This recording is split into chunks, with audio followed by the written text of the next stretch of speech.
जय हिंद दोस्तों। आज मैं आप लोगों को यूरोप में सामंतवाद बताने वाली हूँ। ये क्या है यूरोप में सामंतवाद? यूरोप में सामंतवाद का उदय कैसे हुआ था, इस चीज को मैं आज बताने वाली हूँ। मध्यकालीन यूरोप में कैसे सामंतवाद का उदय हुआ था उस चीज को हम देखेंगे, और सामंतवाद का कैसे पतन हो जाता है उस चीज को हम इसमें देखेंगे। ठीक है, कि मध्यकालीन यूरोप में सामंतवाद का उदय किस तरह हो जाता है, कहाँ से सामंतवाद आते हैं, कैसे इनका उदय होता है। चलिए हम स्टार्ट करते हैं। हमारा क्वेश्चन क्या है? हमारा क्वेश्चन है मध्यकालीन यूरोप में सामंतवाद के उत्पत्ति और पतन के कारण क्या थे। मध्यकालीन यूरोप में सामंतवाद के उत्पत्ति, इसकी उत्पत्ति और पतन के क्या कारण थे, इसके पतन के क्या कारण थे, इस चीज को देखेंगे। ये क्वेश्चन एग्जाम में जरूर आएगा। ठीक है, चलिए हम स्टार्ट करते हैं। परिचय, इंट्रोडक्शन हमारा इसमें क्या है, आंसर में देखते हैं। इंट्रो में हम परिचय में क्या लिखेंगे कि मध्यकालीन यूरोप में सामंतवाद की उत्पत्ति हुई थी। मतलब मध्यकालीन यूरोप में सामंतवादों की उत्पत्ति हुई थी। मध्यकालीन यूरोप में ही सामंतवाद की उत्पत्ति हुई थी। ये जो सामंतवाद वर्ड है, इसका अंग्रेजी में इसको क्या बोलते हैं? फेडरलिज्म बोलते हैं। ठीक, इसे फेडरलिज्म अंग्रेजी में बोलते हैं, जो लैटिन भाषा के फ्यूडम या फिर फ्यूड से बना है। ठीक, ये लैटिन भाषा जो है उसके फ्यूडम या फिर फ्यूड शब्द से ये बना हुआ है फेडरलिज्म। ठीक, इसका मतलब क्या होता है?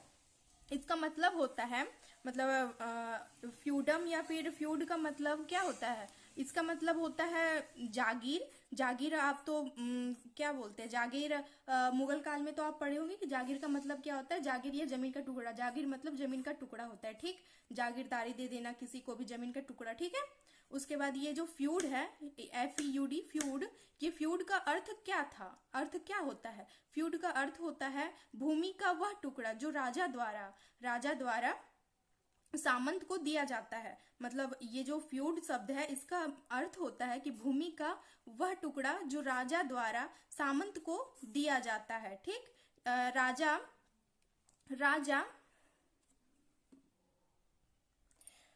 राजा द्वारा सामंतों को जागीर दी जाती थी। इसके बदले में राजाओं को सैनिक सेवाएं उपलब्ध कराती थी। मतलब जो सामंत होते थे, राजा जो होते थे, वो सामंतों को क्या किया करता था कि जो भी राजा थे वो सामंतों को जागीर दे देता था। ठीक है, वो सामंतों को, बड़े सामंत जो होते थे उन्हें जागीर दे देता था। और इसके बदले में वो मतलब क्या करता था राजा कि इसके बदले में उन लोग जिस सामंतों से वो सैनिक सेवाएं उपलब्ध करवाता था। ठीक, वो सैनिक सेवाएं लिया करता था सामंतों से। और जो सामंत थी, और सामंत ऐसी व्यवस्था के अंतर्गत भूमि के साथ साथ इस भूखंड का प्रबंध व्यवस्था का कार्य भी सामंतों को ही दे दिया जाता था। मतलब ये जो उनको जागीर जब दी जाती थी, तो उनको जागीर देने के साथ साथ, मतलब भूमि देने के साथ साथ, जो राजा रहता था उसको उसके अंतर्गत के जितने भी कार्य होते थे, या जो भी उसका प्रशासनिक कार्य या उसका जो भी प्रबंध करना है भूमि का, वो सब कुछ कौन करता था? सामंत करता था। ठीक, सामंत करता था। कृषि कर या अन्य जो भी कर होते थे उसे भी वो सामंत ही लिया करता था। ठीक है, सामंत उठाता था, कर वर जितना कुछ भी रहता था वो सामंत किया करता था। तो इस तरह से सामंत, उस वक्त जो यूरोप में, मध्यकालीन यूरोप में सामंतों की स्थिति बहुत मजबूत हो गई थी। लेकिन उसी के बाद कुछ समय बाद इसका पतन भी होता है। चलिए देखते हैं। ठीक, अब जो बड़े सामंत थे वो अपने नीचे छोटे सामंत को रखते थे। मतलब जो बड़े सामंत होते थे वो भी क्या करते थे कि अपने नीचे ना वो छोटे सामंत को रखते थे। पहले क्या होता था कि सबसे पहले राजा होता था, सबसे पहले जो रहता था वो राजा रहता था। ठीक, सबसे ऊपर राजा, उसके नीचे कौन रहता था? उसके नीचे सामंत होते थे। ठीक, उसके नीचे सामंत, उसके नीचे कौन होते थे? सैनिक होते थे। ठीक है, ये उनका क्रम था। इस सैनिक के नीचे कौन होता था? किसान होता था। ठीक, ये जो सामंत होते थे ना, इन सामंतों को, ये जो सामंत होते थे, इन सामंतों को ना राजा जो रहता था वो जागीर दिया करता था। मतलब भूमि का टुकड़ा देता था। ये क्या क्या करता था राजा? मतलब युद्ध के दौरान बहुत सारी भूमि को जीत लेता था, अपने साम्राज्य का विस्तार किया करता था। तो ये साम्राज्य विस्तार ये अन्य कार्यों में उलझा हुआ रहता था, जिस कारण ये भूमि पर ध्यान नहीं दे पाता था या सैनिक सेवाएं उपलब्ध नहीं करवा पाता था। इसलिए ये क्या करता था कि अपनी जो भूमि होती थी, जो ये राजा भूमि को जीत के लाता था, उस भूमि को वो किसको दे देता था? सामंत को देता था। सामंत उस भूमि पे अनाज उपजाया करते थे या अन्य कोई भी कार्य किया करते थे। तो वो क्या, ये इस जो भी भूमि पे सामंत किया करते थे उसका पूरा प्रॉफिट सामंत ही रखते थे।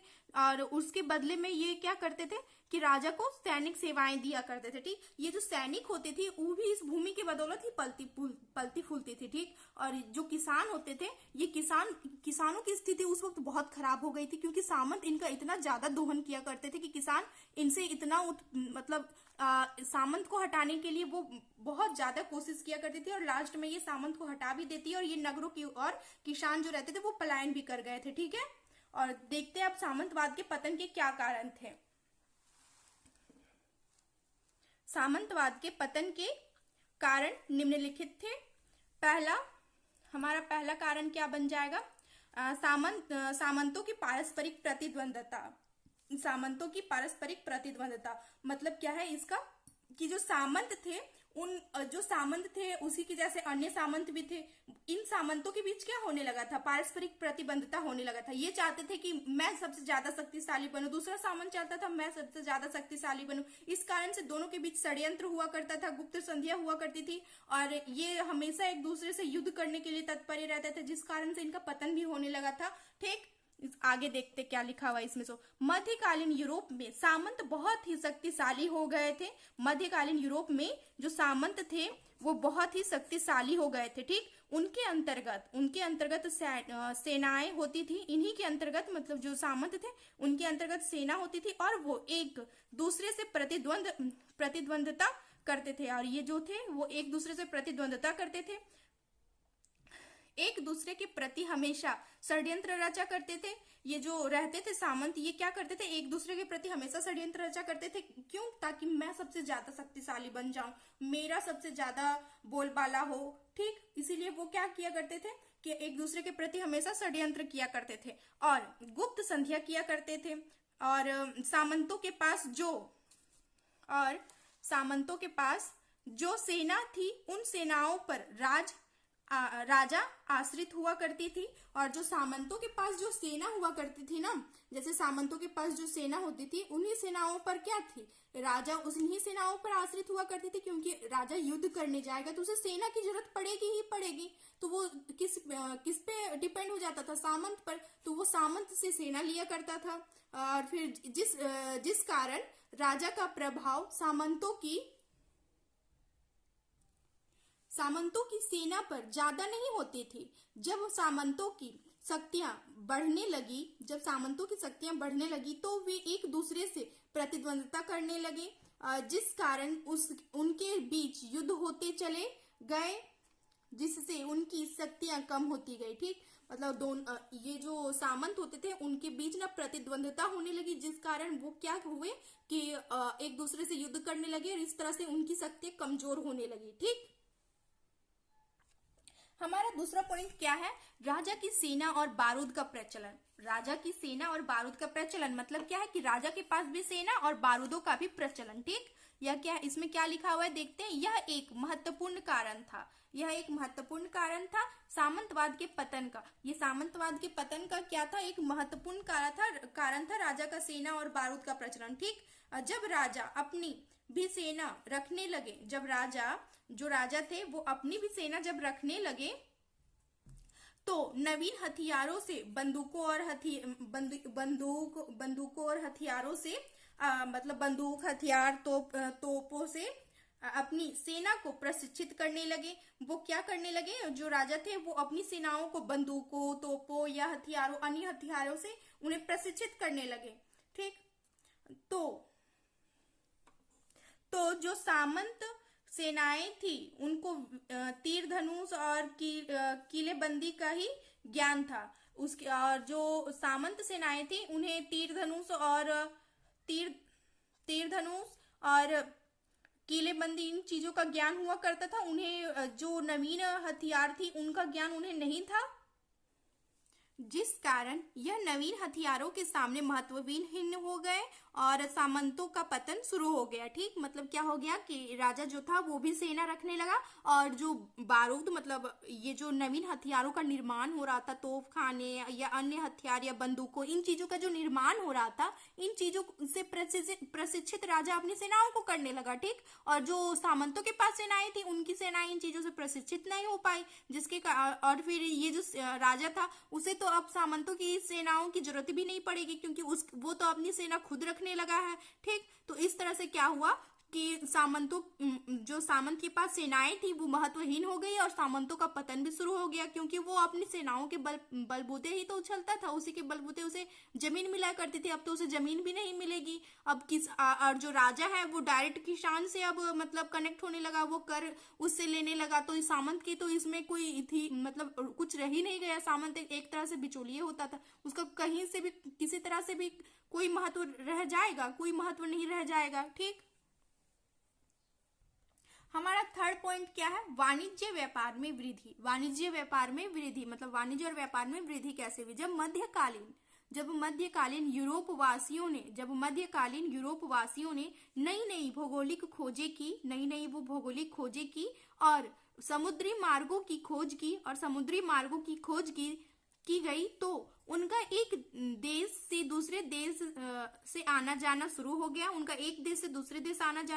मतलब वाणिज्य व्यापार कैसे बढ़ा, इस चीज को देखिए और इस चीज को समझिए कि क्या हुआ था पहले। जब मध्यकालीन यूरोप में यूरोपवासी जो थे वो मतलब समुद्री मार्गों को खोजने लगे या अन्य भौगोलिक मार्गों को खोजने लगे, तो उससे क्या उनको पता चला कि दूसरा देश भी है या दूसरा कोई राज्य भी है। ठीक, तो इस तरह से वो क्या किए कि एक देश से दूसरे देश जाने लगे, वहां की चीजों को वो सीखने लगे, हर चीज से वहां की चीजों से परिचित होने लगे, अपने सामानों को लेके जाके वहां वो बेचने लगे। इस तरह से क्या हुआ कि उनका एक देश से दूसरे देश आवाजाही शुरू हुआ और वो एक देश के बदले में अब दो देशों या अन्य कई देशों के बारे में वो जानने लगे, उनकी भाषा उनका ज्ञान उनको होने लगा। इस तरह से वो व्यापार, उनका जो व्यापार था वो भी बहुत तेजी से बढ़ने लगा और इस तरह से उनका व्यापार भी बहुत तेजी से बढ़ने लगा और ये जो सामंत थे इनका पतन भी होने लगा। ठीक, देखते हैं क्या है। सो आना जाना शुरू हो गया और वे दूसरे देशों से परिचित थे, और वे जो थे वो दूसरे देशों से परिचित हो गए और इस प्रकार वह एक देश से दूसरे देश में अपने अपने सामानों को बेचने लगे। इससे उनके व्यापार में वृद्धि हुई, उद्योग धंधे बढ़ने लगे और वे नई चीजों या नई बातों को सीखने लगे। ठीक, वो नई चीजें या नई बातों को नई लोगों से मिलने से उन्हें नई नई चीजों का ज्ञान होने लगा और लोगों में जागरूकता फैलने लगी। इस प्रकार से सामंतवाद का यह मुख्य कारण बन गया उनके पतन का। ठीक, उनके पतन का ये एक मुख्य कारण बन गया। हमारा चौथा पॉइंट है राजा की शक्ति में वृद्धि। राजा की शक्तियों में वृद्धि कैसे हुई उस चीज को हम देखते। ठीक है, राजाओं ने सेनाएं रखनी प्रारंभ कर दी थी। ठीक, राजाओं ने क्या की थी, पहले तो सेनाएं रखने प्रारंभ कर दी थी, जिससे उनको सामंतों के अधीन नहीं होना पड़ता था। राजा किसानों से कर भी लेने लगे थे, जो राजा थे वो किसानों से कर भी लेने लगे थे और उस समय राजतंत्र की स्थापना होने लगी थी। और उसी समय क्या था कि राजतंत्र की भी स्थापना होने लगी थी, जिस कारण सामंतों का पतन हो गया था। ठीक, जिस कारण से सामंतों का पतन होने लगा था या हो गया था। ठीक है, हमारा पांचवा पॉइंट क्या है, हमारा पांचवा पॉइंट है नवीन नगरों का विकास। ये जो नवीन नगरें थी उनकी विकास। ठीक है, जब व्यापार और वाणिज्य बढ़ने लगे तथा उद्योग धंधे बढ़ने लगे थे तो नई नई नगरों का विकास होने लगा। अब जो किसान या ग्रामीण जो थे वे नगरों की ओर पलायन करने लगे और इससे सामंतों को आघात पहुंचा और उनका पतन होने लगा।